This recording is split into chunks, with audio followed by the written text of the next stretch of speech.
اللہ رب العزت نے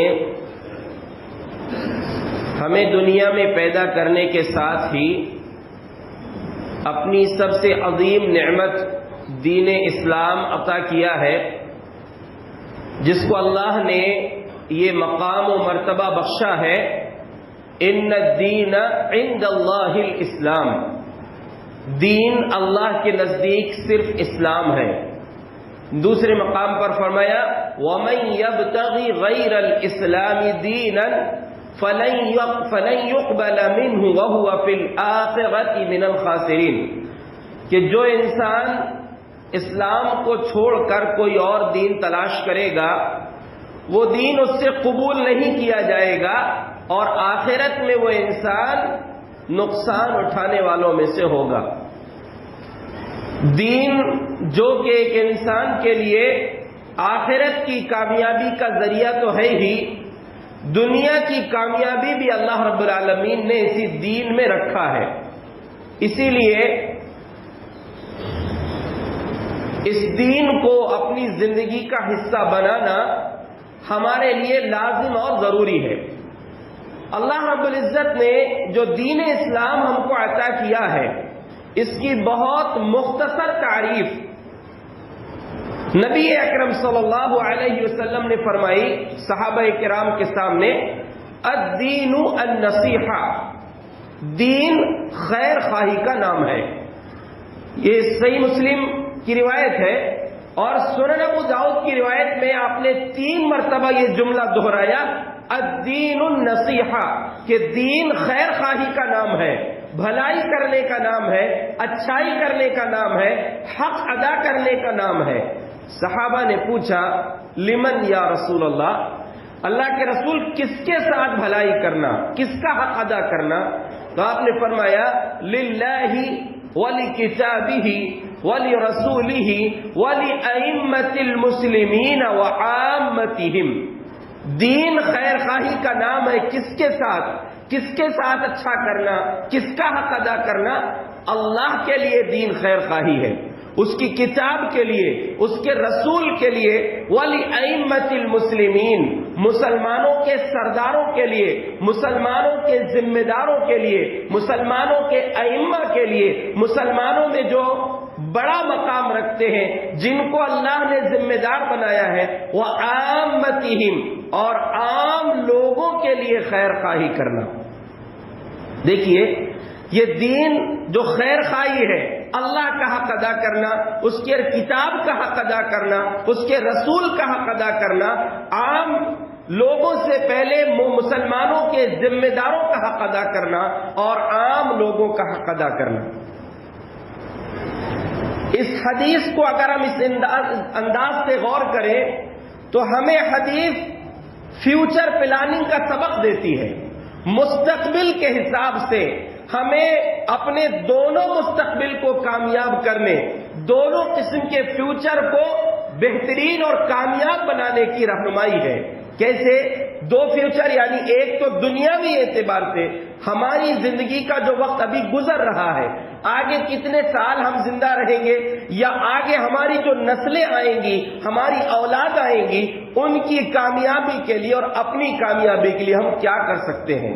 دوسرا فیوچر جو اصل فیوچر ہے، جس کو اللہ نے یہ کہا ہے کل، آنے والے کل کے لیے تیاری، اللہ نے قرآن میں فرمایا یا ایھا الذین آمنوا اتقوا اللہ ولتنظر نفس ما قدمت لغد، اے ایمان والو اللہ سے ڈرو اور ہر انسان کو یہ دیکھنا چاہیے اس نے کل کے لیے، فیوچر کے لیے کیا کیا ہے، قیامت کا دن جو آئے گا اس کے لیے اس نے کیا تیاری کر کے رکھا ہے۔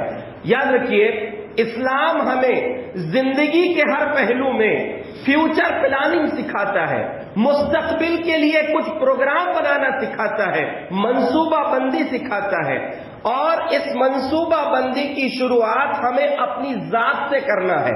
سب سے پہلے اپنی ذات کو، اپنی دنیا اور آخرت کو کامیاب بنانے کی کوشش کرنا ہے، اور اس کے ساتھ ساتھ اس کے آگے بڑھ کر اپنی اولاد، اپنی فیملی، اپنا خاندان، اپنا قبیلہ، اپنا محلہ، اپنا شہر، اپنا ملک، جہاں تک ہماری بساط، ہماری کوشش اور ہماری طاقت ہو سکتی ہے، ہمیں اس کے لیے فیوچر پلاننگ کرنا چاہیے، آنے والے وقت کے لیے منصوبہ بنانا چاہیے۔ ہم اپنے آپ کو، اپنے سماج کو، لوگوں کو کیسے کامیاب اور بہتر بنا سکتے ہیں۔ سب سے پہلی شروعات ہم اپنی ذات سے کریں۔ انبیاء کرام کو آپ دیکھیں، انبیاء کرام جو دنیا کے لیے، اپنی قوم کے لیے خیر خواہ بن کر آتے تھے، ان کی بھلائی کا پیام لے کر اور پیغام لے کر آتے تھے، ان انبیاء کی زندگی پر آپ غور کریں گے تو ان کو سب سے پہلے اپنی ذات کی فکر تھی۔ آپ دیکھیے ابراہیم علیہ السلام، جن کو اللہ نے دو عظیم مقام عطا کیے، ایک انی جاعلک للناس اماما، ہم تمہیں پوری دنیا کے انسانوں کا امام اور پیشوا، رہبر، لیڈر بناتے ہیں، اور دوسرا واتخذ اللہ ابراہیم خلیلا، اللہ نے ابراہیم علیہ السلام کو اپنا دوست بنایا۔ اس مقام پر کھڑے ہونے والی شخصیت جب اپنی نسلوں کے لیے دعا کر رہی ہے تو شروعات اپنی ذات سے ہے۔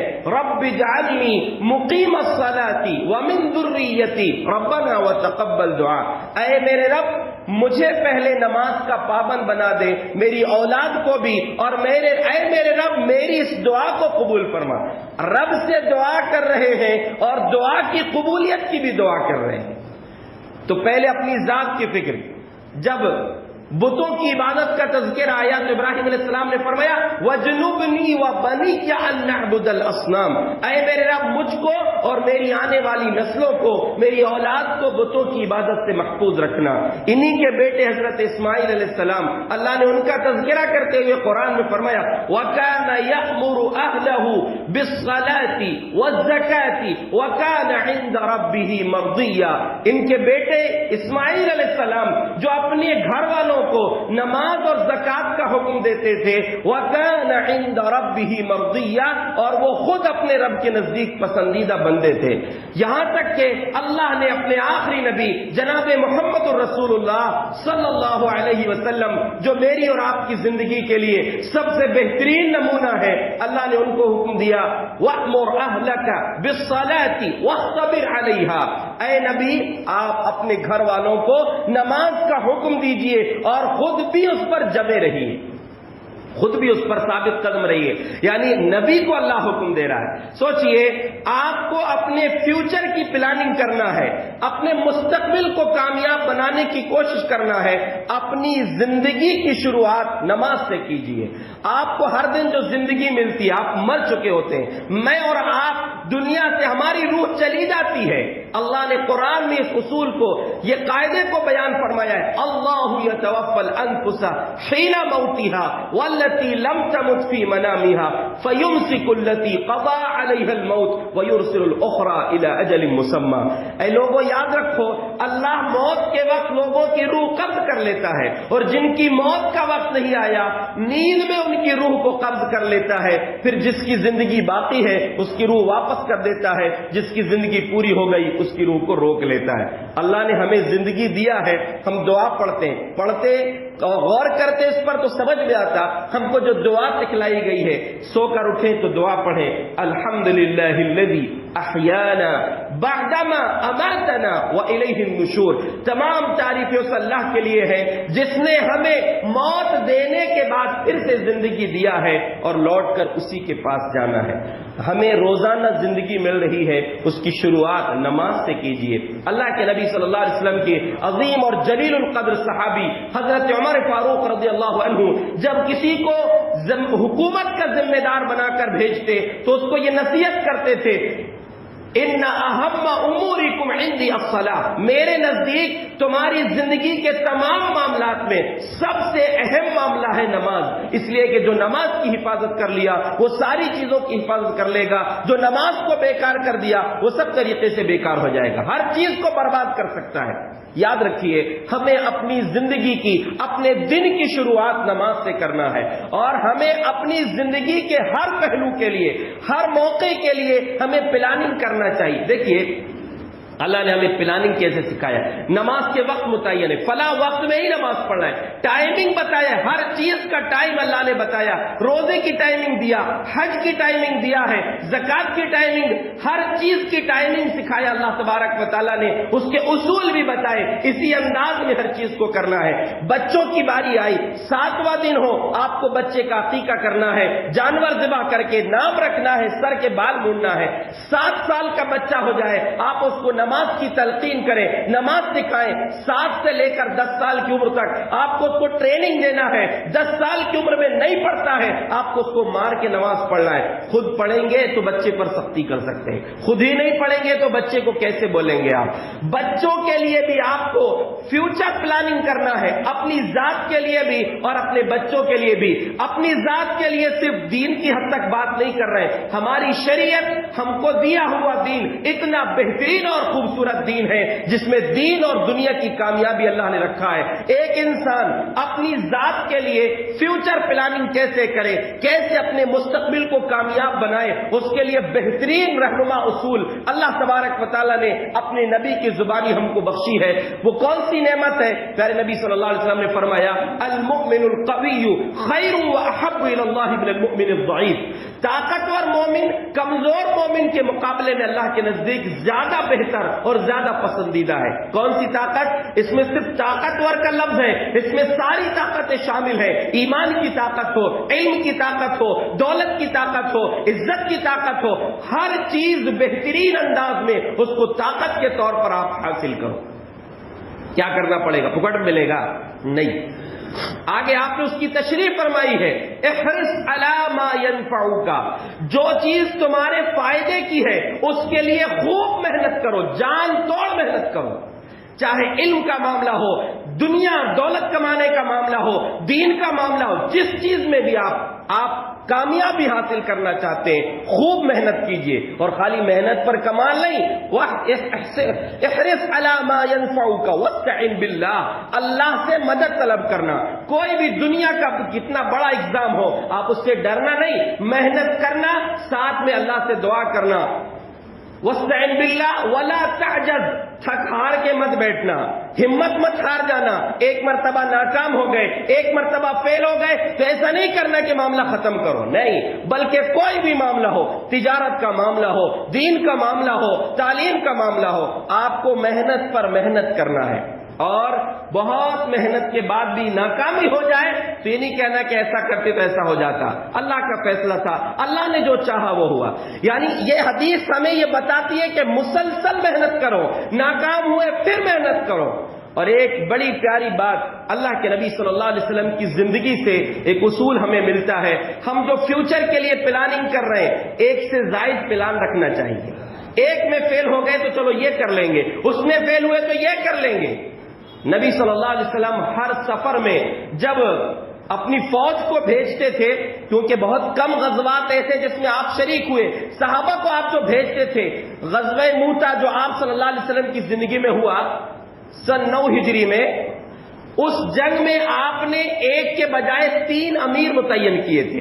ہر سفر میں آپ ایک ہی امیر متعین کرتے تھے، لیکن اس سفر میں آپ نے زید بن حارثہ کو لشکر کا امیر بنایا، اور اس کے بعد فرمایا ان قتل زید، اگر زید شہید ہو جائیں تو ان کے بعد جعفر بن ابی طالب یہ لشکر کے سردار ہوں گے، امیر ہوں گے، وَإِن قُتِلَ جعفر بھی شہید ہو جائیں فعبداللہ بن رواحہ، تو عبداللہ بن رواحہ اس کے سردار ہوں گے۔ اور دیکھیے نبی صلی اللہ علیہ وسلم نے جو ترتیب دیا تھا اسی ترتیب سے ان صحابہ کی شہادت بھی اس جنگ میں ہوئی۔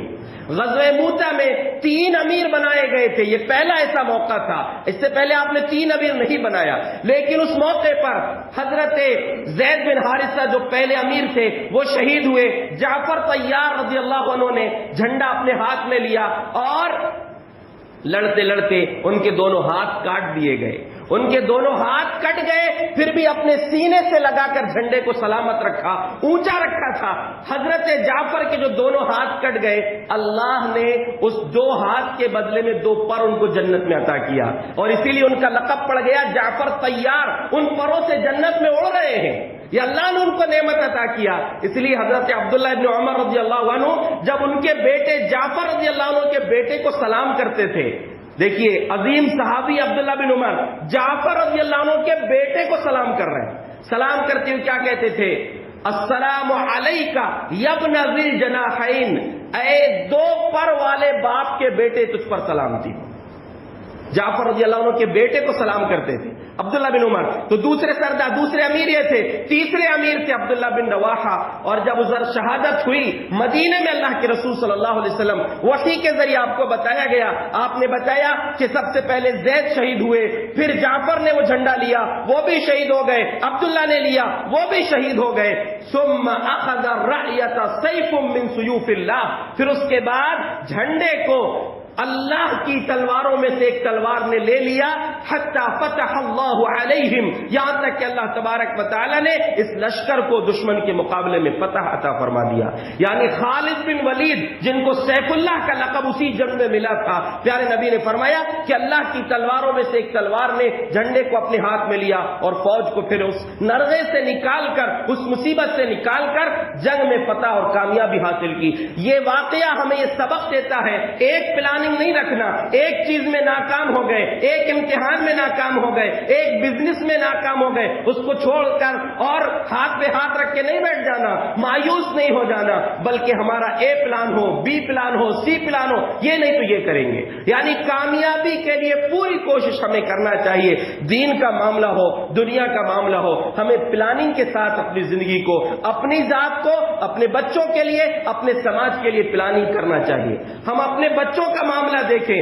آپ دیکھیے دنیاوی اعتبار سے لوگ جو ہے بچوں کی فکر کرتے ہیں، فکر بالکل کیجئے، لیکن اس سے پہلے ان کے دین کی فکر کیجئے، ان کے عقیدے کی فکر کیجئے. حضرت ابراہیم، حضرت یعقوب دادا اور پوتے ہیں. یہ ابراہیم علیہ السلام کے بیٹے اسحاق، اسحاق علیہ السلام کے بیٹے یعقوب علیہ السلام. تو دونوں کا ذکر اللہ نے قرآن میں کیا. اذ حضر یعقوب الموت، یعقوب علیہ السلام کے جب موت کا وقت آیا، ابراہیم علیہ السلام کا بھی اللہ نے ذکر کیا. انہوں نے اپنے بچوں سے پوچھا، انہوں نے اپنے بچوں سے پوچھا ما تعبدون من بعدی، ہمارے بعد تم کس کی عبادت کرو گے؟ یعنی اب تک تو اللہ کی عبادت کر رہے ہو، اب ایسا نہیں ہونا کہ میرے دنیا سے جانے کے بعد تم اللہ کو چھوڑ دو. کہا نہیں ابا جان آپ فکر نہ کریں، نعبد الہ کا و الہ آبائی کا، اے ابا جان ہم آپ کے رب کی، آپ کے آبا و اجداد کے رب کی عبادت کریں گے، فکر نہ کریں. اور دینی اعتبار سے فکر کریں. یہ بچے ہمارے لیے مستقبل ہیں. دنیاوی اعتبار سے ان کے دین کی فکر کریں گے تو حقیقت میں یہ بچے آپ کے لیے بڑھاپے کا سہارا بنیں گے، اور بڑھاپے کے ساتھ ساتھ دوسرا فیوچر آخرت میں بھی آپ کے کامیابی کا ذریعہ بنیں گے. پیارے نبی صلی اللہ علیہ وسلم کا فرمان ہے اذا مات الانسان انقطع عنه عمله، جب انسان مرتا ہے، موت آتی ہے، اس کے سارے عمل ختم ہو جاتے ہیں الا من ثلاث، تین عمل ایسے ہیں جن کا ثواب جاری رہتا ہے. صدقہ جاریہ، پہلا ایسا صدقہ جو اس کے مرنے کے بعد جاری ہو. آپ نے مسجد بنائی ہو، پانی کا انتظام کیا ہو، کسی غریب کے لیے گھر بنا دیا ہو. او علم ينتفع به، ایسا علم چھوڑ کر گئے ہو جس سے فائدہ اٹھایا جائے. او ولد صالح يدعو له، یا نیک اولاد چھوڑے ہو جو آپ کے لیے دعا کرے. تو یہ آپ کے لیے فیوچر کا انتظام ہے. یہ بچے اللہ قیامت کے دن ایک آدمی کو بڑا اونچا مقام دے گا، اللہ سے پوچھے گا انا لہذا، اللہ میرے عمل تو اتنے اچھے نہیں تھے، کیسے ملا؟ اللہ فرمائے گا باستغفاری والذی کلکا، تمہارے بچوں نے تمہارے لیے مغفرت کی دعا کی تھی. بچوں کے لیے دین کی فکر کریں، آپ کی اپنے دین کی فکر کریں، آپ نیک بن جائیں، اپنے بچوں کو نیک بنائیں. آپ کی بھی اور آپ کے بچوں کی بھی دنیا کی فکر اللہ رب العالمین کر لے گا. آپ نے حضرت موسیٰ علیہ السلام کا واقعہ سنا ہے، جب کشتی سے گزر رہے تھے، کشتی میں رہے، اور کشتی سے اترنے کے بعد جب وہ بستی میں داخل ہوئے جہاں دیوار گر رہی تھی، گاؤں والوں نے کچھ کھلایا نہیں. موسیٰ علیہ السلام نے دیکھا کہ خضر نے وہ دیوار کو صحیح کر دیا جو گرنے والی تھی. کہ عجیب آدمی ہو، جس بستی کے لوگوں نے کھلایا نہیں، وہاں ایک گرتی دیوار کو آپ نے صحیح گرنے دینا تھا. کہا کہ وہ دیوار کس کی تھی؟ وہ ایک دو یتیم بچوں کی تھی. وَكَانَ أَبُوهُمَا صَالِحًا، اللہ کے حکم سے میں نے وہ دیوار صحیح کیا ہے، اور اس لیے کیا ہے کہ ان کا باپ جو تھا وہ نیک آدمی تھا. آپ نیک ہیں، آپ دنیا سے چلے جائیں گے، آپ کی نیکی آپ کی نسلوں کے کام آئے گی، آپ کے نسلوں میں اللہ تبارک و تعالیٰ اس کی برکت عطا کرے گا. تو باپ نیک تھا جو دنیا سے چلا گیا، اس کی نیکی کا فائدہ اس کے بچوں کو مل رہا ہے. فیوچر پلاننگ اس انداز میں کیجیے، دنیاوی اعتبار سے بھی کیجیے. حضرت سعد بن ابی وقاص رضی اللہ عنہ فتح مکہ کا موقع ہے، مکہ فتح ہو گیا، مکہ میں ہے، مدینہ سے آئے ہیں مکہ فاتحانہ انداز میں. اب مکہ میں ان کی طبیعت خراب ہو گئی، صحیح بخاری میں روایت ہے. اللہ کے رسول صلی اللہ علیہ وسلم عیادت کرنے گئے. سعد بن ابی وقاص رضی اللہ عنہ نے کہا اللہ کے رسول آپ دیکھ رہے ہیں کہ میری حالت کیا ہے، میں بیمار ہوں. وَإِنِّي ذُو مَالٍ، میرے پاس بہت سا مال ہے، اور مسئلہ یہ ہے کہ میری صرف ایک ہی بیٹی میری وارث ہے، اس کے علاوہ کوئی اور اولاد نہیں ہے، صرف ایک بیٹی ہے میری. اس لیے میری تمنا یہ ہے ان اتصدق بثلث مال، میرے مال کا 2/3 حصہ میں صدقہ کر دوں، یعنی ٹوٹل جائیداد کے 3 حصے کر کے 2 حصے اللہ کی راہ میں صدقہ کر دوں، 1 حصہ بیٹی کے لیے رہنے دوں. پیارے نبی نے فرمایا نہیں. کہا اللہ کے رسول آدھا کر دوں؟ کہا نہیں. آپ نے فرمایا الثلث، 3 میں سے 1 حصہ صدقہ کرو، 1 حصہ وصیت کر دو. اور اس کے بعد آپ نے وہ بہترین اور عظیم ترین آپ نے نصیحت کی ہے جو فیوچر پلاننگ کے لیے، بچوں کے لیے اگر کرنا چاہیں دنیاوی اعتبار سے، تو پیارے نبی نے سکھلایا انکا ان تذر ولدک، اے سعد بن ابی وقاص سے آپ نے ان کو خطاب کر کے فرمایا انک ان تذر ورثتک اغنیاء خیر من ان تذرهم عالۃ یتکففون الناس.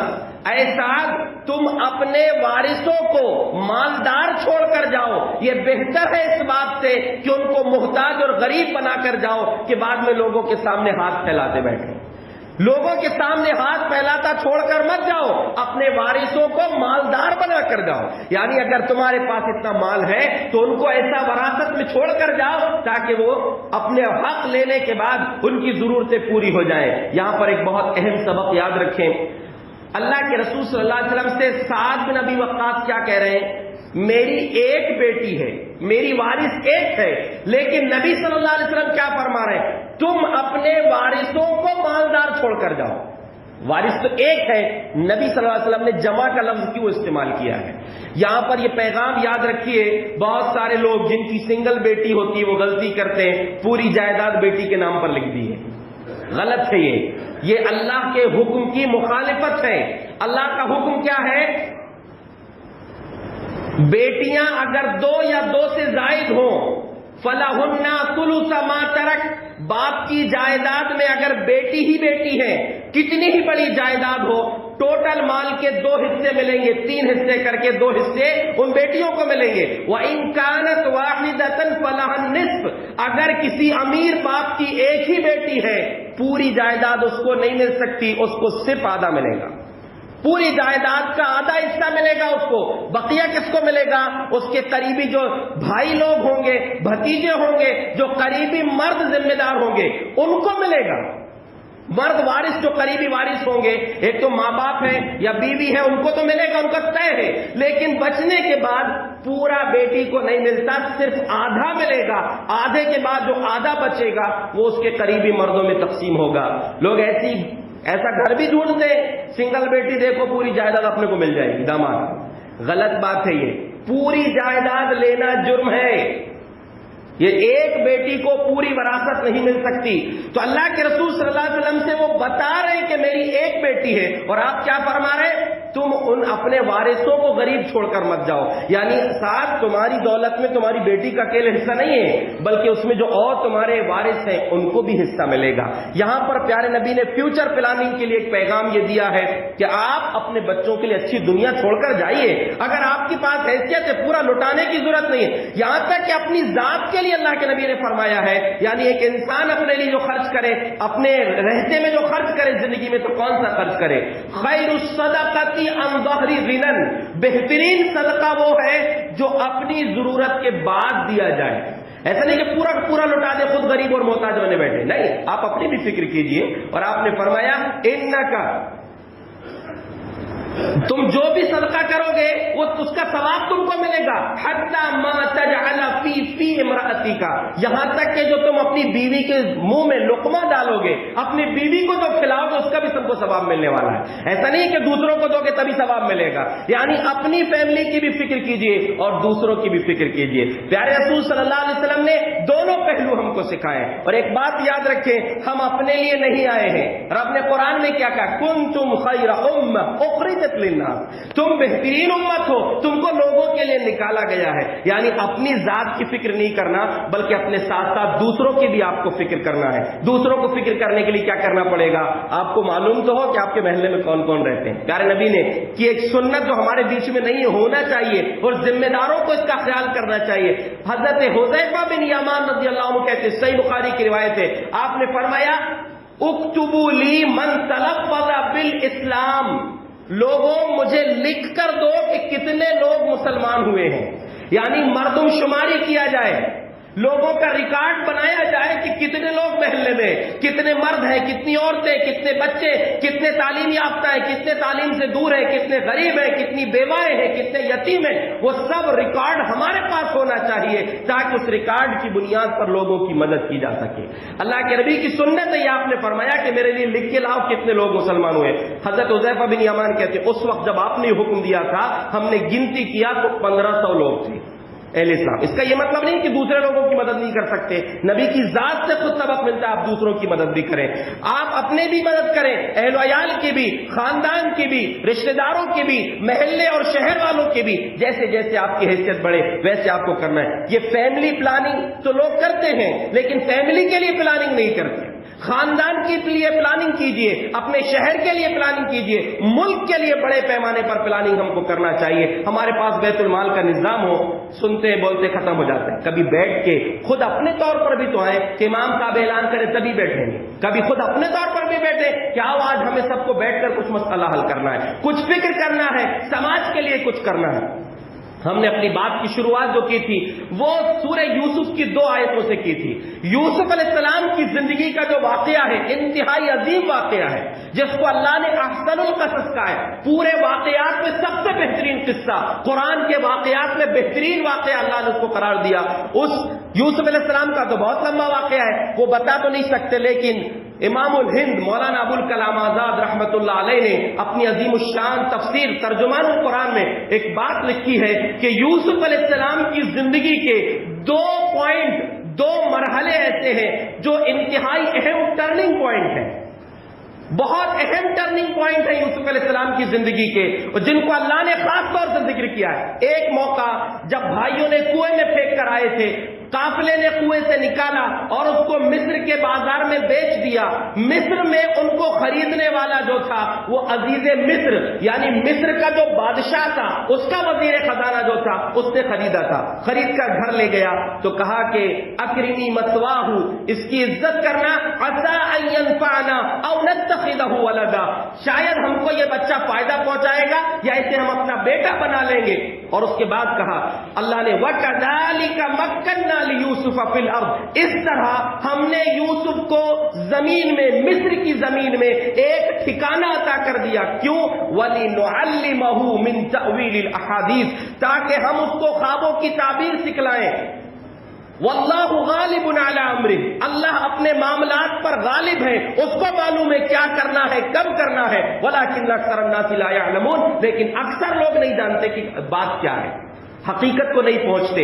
یہ اللہ کی پلاننگ تھی، فیوچر پلاننگ، جو یعقوب علیہ السلام کے خاندان سے نکال کر یوسف کو عزیز مصر بنوانا تھا، اس لیے پہلے سے امتحان سے گزارا۔ اور یہ یاد رکھیے، بڑے مقام تک پہنچنے کے لیے آپ کو پریشانیاں اٹھانا پڑے گا، بڑے ایگزام پاس کرنا پڑے گا، عزت حاصل کرنے کے لیے علم حاصل کرنا پڑے گا۔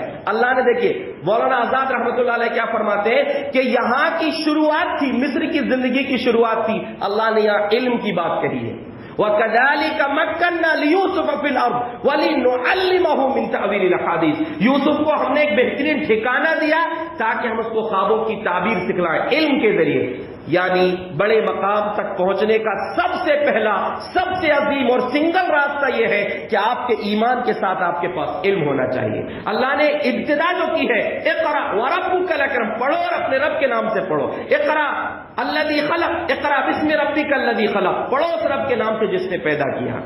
تو یہاں علم کی بات ہے. اور جب آگے چل کر قحط سالی آئی، حضرت یوسف علیہ السلام قید خانے میں تھے، مصر کے بادشاہ کو خواب دکھا 7 موٹی گائے ہیں، 7 دبلی گائے ہیں، دبلی گائے موٹی گائے کو کھا رہی ہیں، 7 ہری بالیاں 7 سوکھی بالیاں. کہا کہ خواب کی تعبیر بتلاؤ درباریوں سے. کہا کہ یہ عجیب خواب ہے، یہ کوئی کام کا خواب نہیں ہے. لیکن وہ جس کو خواب کی تعبیر یوسف علیہ السلام نے بتائی تھی وہ کہا کہ نہیں، مجھے ٹائم دیجئے، میں آپ کو خواب کی تعبیر بتاؤں گا. یوسف علیہ السلام کے پاس گیا، یوسف علیہ السلام سے خواب کی تعبیر پوچھا. کہا کہ آنے والے 7 سال ہریالی اور خوشحالی کے ہوں گے، خوب غلہ پیدا ہوگا. ان 7 سالوں میں کیا کرنا؟ تزرعون 7 سنین دأبا فما حصدتم فذروه في سنبلة. جو فصل کاٹو گے گہانا مت، دانے کو چھلکے سے الگ نہیں کرنا، بالیوں میں رہنے دینا. گیہوں کو اس کی بالی میں رہنے دینا، وہ سلامت رہے گا، 7 سال تک محفوظ رہے گا. یہ قرآن نے اصول دیا ہے کہ غلے کو محفوظ رکھنا ہے تو وہاں سے گیہوں کو اس کی بالی سے الگ مت کرو، بالی سمیت رکھو، اس میں کیڑا نہیں لگے گا. یہ یوسف علیہ السلام کے ذریعے اللہ نے اس بادشاہ کو یہ اصول بتلایا اور کہا کہ اس 7 سال کے بعد قحط سالی آئے گی، اس کے لیے فکر کرو، اس کے لیے غلہ جمع کر کے رکھو. بادشاہ کو لگا کہ بہت سٹیک تعبیر انہوں نے کی ہے. کہا کہ اس کو بلواؤ، یہ کون شخص ہے جو ہیرا چھپا ہوا ہے، نکال کر لاؤ. یوسف علیہ السلام کے پاس خبر آئی، ایک قاصد کو بھیجا.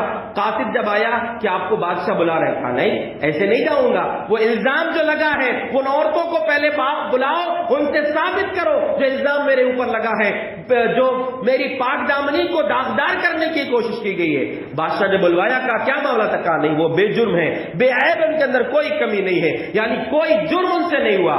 جب معاملہ ثابت ہو چکا بادشاہ نے کہا استخلص لنفسی، یوسف کو لاؤ، اس کو پرسنل اپنی ذات کے لیے میں خاص کر لوں گا، میرے لیے خاص کروں. فلما کلمہ، جب یوسف علیہ السلام سے بات کیا، قال انک اليوم لدینا مکین امین. کہا یوسف تیرا مقام تو بہت اونچا ہے، آج سے تم لدینا مکین امین، آج سے تم ہمارے نزدیک بہت اونچے مقام والے ہو اور امانت دار بھی ہو. تمہاری امانت داری بھی ثابت ہو چکی، تمہارا مقام بھی ثابت ہو چکا. بلکہ امام الہند مولانا آزاد رحمۃ اللہ علیہ لکھتے ہیں تورات میں ہے کہ بادشاہ نے کہا آج سے میں صرف تخت پر بیٹھنے کے اعتبار سے تم سے اونچا رہوں گا، ورنہ پورے اختیارات تمہارے پاس ہیں. اور اگر ان کے پاس جو وہ مقام ان کو ملا، اب بادشاہ پوچھ رہا ہے کہ بتا تم کو بننا کیا ہے؟ قال اجعلنی علی خزائن الارض انی حفیظ علیم، مجھے زمین کے خزانوں کا ذمہ دار بنا دیجئے، میں علم بھی رکھتا ہوں اور حفاظت کرنا بھی جانتا ہوں، لوگوں کی پریشانی کو دور کرنا بھی جانتا ہوں، مجھے زمین کے خزانوں کا ذمہ دار بنا دیجئے. یہاں غور کیجئے، ایک مقام ان کو جو ملا، آج کے دور کے حساب سے دیکھیں تو وت منتری بھی تھے، وہ فوڈ منسٹر بھی تھے، اور جو زراعت یعنی کھیتی باڑی ہوتی ہے اس کے بھی منتری تھے، اور جو لوگوں میں غلہ تقسیم کیا جاتا ہے، ناگرک آپورتی جس کو بولتے ہیں، لوگوں میں غلہ تقسیم کرنا، راشن تقسیم کرنا، وہ ذمہ داری بھی ان کے پاس تھی. بلکہ اہل علم نے لکھا ہے کہ بادشاہ نے خوش ہو کر بعد میں ان کو وزیر داخلہ، نائب وزیر اعظم بنا دیا. پورے کا پورا اختیار یوسف علیہ السلام کے پاس، دستخط کرنا ہے صرف بادشاہ کو یا کوئی حکم دینا ہے، ورنہ پورا کام جو ہے یوسف علیہ السلام کے پاس. اب اللہ نے کیا کہا ہے؟ پہلے کہا تھا ہم نے یوسف کو مقام دیا تاکہ اس کو علم دے، اور اب اللہ فرما رہا ہے وَكَذَلِكَ مَكَّنَّا لِيُوسُفَ فِي الْأَرْضِ يَتَبَوَّأُ مِنْهَا حَيْثُ يَشَاءُ نُصِيبُ بِرَحْمَتِنَا مَن نَّشَاءُ وَلَا نُضِيعُ أَجْرَ الْمُحْسِنِينَ، کہ ہم نے یوسف کو بہترین ٹھکانہ مصر میں دے دیا. اب کیا ہے مقام؟ پہلے علم کی بات تھی، اب اللہ فرما رہا ہے جہاں چاہے جائیں، یتبوأ منہا حیث یشاء، پورا ملک ان کے اختیار میں ہے. اب جہاں یوسف چاہے چلا جائے. ایک وقت تھا کہ قید خانے میں تھے، اب وہ وقت اللہ نے لایا ہے، پہلے علم دیا اللہ نے اور اب اس مقام پر پہنچایا ہے کہ اب پورا مصر جو ہے یوسف علیہ السلام کے اختیار میں ہے. اور آگے اللہ نے کیا فرمایا؟ وَكَذَلِكَ نَجْزِي الْمُحْسِنِينَ، اچھے کام کرنے والوں کے لیے، نیک کام کرنے والوں کے لیے ہم ایسا ہی بدلہ دیتے ہیں. اگر دنیا میں عزت چاہتے ہو، ترقی چاہتے ہو، کچھ دینے والے بنو. یہ رونے کی ضرورت نہیں ہے ہمارے ساتھ حکومت ایسا کر رہی ویسا کر رہی ہے. آج ملک ایک ایسی تنظیم کے ہاتھ میں ہے جو نفرت پھیلا رہی ہے. وہ نفرت پھیلانے والی تنظیم ایسا نہیں کہ اچانک اگ گئی. 1925 سے ان کی محنتیں جاری تھی, آج وہ محنت ان کی رنگ لا رہی. ہم نے کیا کیا ہے؟ ہم نے ملک کو کیا دیا ہے؟ ہم اپنے بارے میں نہیں سوچ رہے تو ملک کے بارے میں کہاں سوچ رہے ہیں؟ ہمارے آبا و اجداد جنہوں نے اپنی جانیں قربان کر دی ملک کو آزاد کرانے کے لیے, ہم کیا کر رہے ہیں؟ وہ آزاد کرا کے چلے گئے, لیکن آزاد ملک میں ہم جو ہے پھر غلامی کی طرف جا رہے ہیں. اس میں ہمارا رول کیا ہے؟ ہم ملک کو آزادی کیسے دے سکتے ہیں؟ ہم ملک کو ترقی کیسے دے سکتے ہیں؟ ملک کے لیے کیا کر سکتے ہیں؟ سماج کے لیے کیا کر سکتے ہیں؟ ہمیں اس پر غور کرنا چاہیے. ہم اپنے لیے بھی اور پورے ملک کی پیمانے پر بھی فیوچر مستقبل کے لیے پلاننگ کریں. اللہ سے دعا ہے ہمیں بہترین انداز میں خود اپنے لیے بھی اور لوگوں کے لیے نفع بخش بننے کی توفیق عطا فرمائے. اس کے لیے ہمیں کوشش کرنے کی توفیق بخشے. آمین. وآخر دعوانا الحمدللہ رب العالمین.